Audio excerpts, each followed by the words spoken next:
What's up, everybody? We are back. John Delarose here, delarose.com. That's DELARROZ.com. And of course, I've got my comics and those links in the description below if you'd like to check those out. I'm an independent comic creator, and of course, every read counts. We really appreciate everybody who goes and checks out those books. Thank you so much, everybody. Cool. All right, this is X-Force by Benjamin Percy, and this is the Volume 1 hardcover. And I believe this just came out a couple months ago as the recording of this video. It covers X-Force 1 through 12 from 2019, the Hickman era run. I started reading a lot of those, and I'd gone through the hardcovers that came out and wasn't super impressed. Wasn't super impressed by Hickman's omnibus either. But I stopped right before X of Swords, and I saw this came out, and I actually read the Wolverine issues up before X of Swords, and I thought that was pretty great. So I was like, okay, let's go check out his X-Force before this, and wow, was I excited to read this. I read this all in one sitting. It's got a little similar interior that just says X-Force on the inside to most of these hardcovers. Neat little way of doing it. And it starts out like with this whole Krakoa situation that Hickman set up, like the X-Men basically are gods of their own island nation. And there's bad guys who want to take them down, of course. So this is issue 1.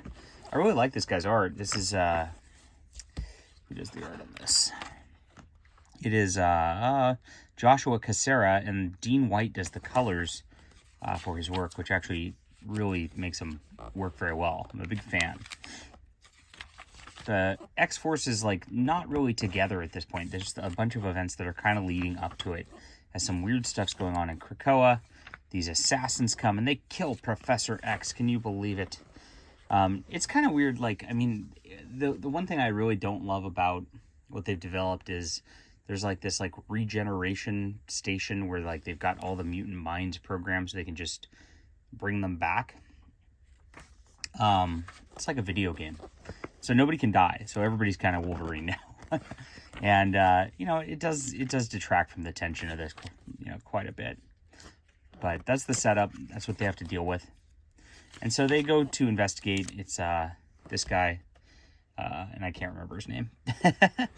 But he's a newer one, and he's got like some psychic powers. Beast is actually kind of on the team. Wolverine, and they're hunting down, like they're looking for Domino, who's disappeared.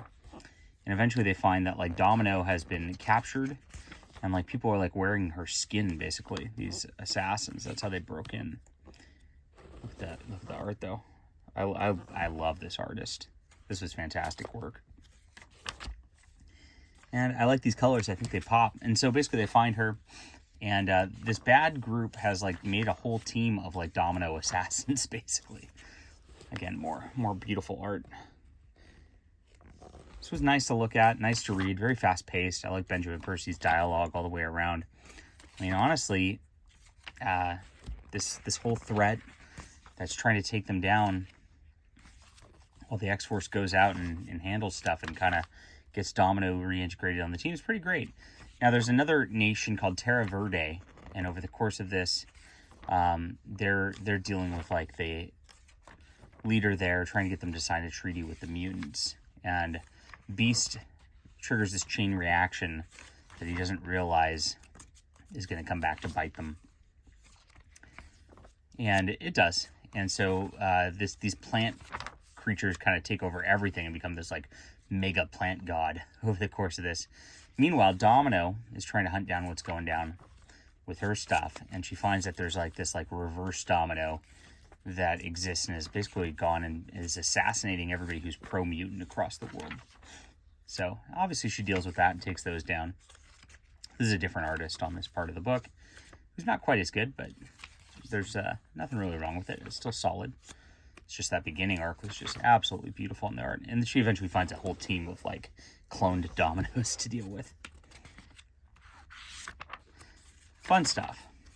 And over the course of it, we learn that there's more people kind of assassinating things, and these clones, they made like a Russian nesting doll out of them to where they like become like even smaller clones, and they break in and steal all of the information on Krakoa to give it to these bad guys who turns out actually work for another bad mutant, a Russian mutant. It's back to some pretty cool art towards the end here while they're dealing with this. Now, I don't know, Wolverine and Jeannie are having an affair here. Kind of interesting. I don't know what's up with that. It's kind of odd. Cyclops and Jeannie are having a thing, but whatever. In other books, that is. And eventually they steal the sword, which is apparently like the Cerebro sword. It has like all of the mutant information in the sword. I have no idea about that, but that leads into X of Swords. So I'm glad I read this, because without this, I don't know that, I think that's a pretty big start for X of Swords, and I don't know that it'd work without it. All this stuff's so intertwined, it's kind of difficult to parse through it and kind of know what the good reading orders are.